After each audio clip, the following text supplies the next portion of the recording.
Sarah's a psycho. Well, we all know that. But anyway, we've talked about therapy. Yeah. We've talked about that. You just keep getting more and more expensive. All right. So I have one more question because this segment's running a little long.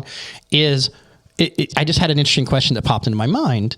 I understand everything that happened before we met is canon and a thing, but how much of that is your partner's business?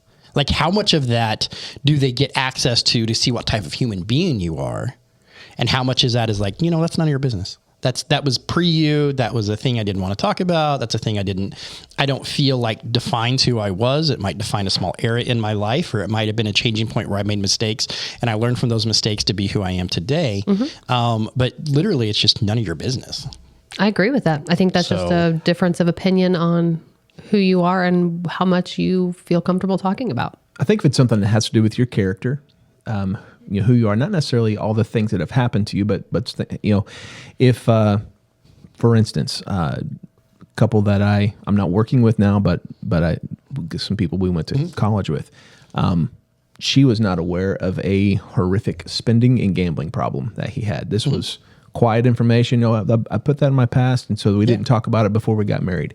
Got married, and now they're into hundreds of thousands of dollars with a debt that she did not know about. Yeah, see that's a problem. Is a problem. If it's going to affect you, like even though it's on paper, it's a physical thing that will affect you. Yep. I'm talking about just intimate life details. Yeah. I spent a summer on mescaline in Barstow, California, and do we really need to talk about the details on that? Yeah. No. Well, I didn't. By the way, I did not. I'm just saying. I think a lot of things. We want our partners to know us fully, and we want to be fully known. That's what intimacy is all about. The issue is, do we need to know every little detail about everything? Not everything is consequential. Right. Whenever I go fly fishing, if I catch the trout on top of the water or under the water, my wife doesn't care. Now, that might be a detail I want to share, but she's not necessarily interested in that.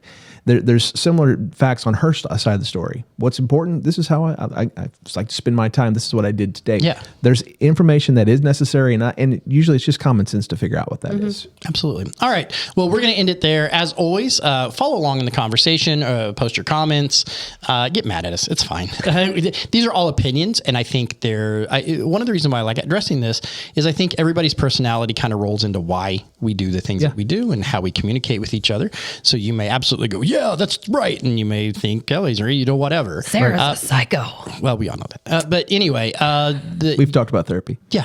We've talked about that. You just keep getting more and more expensive. All right. So,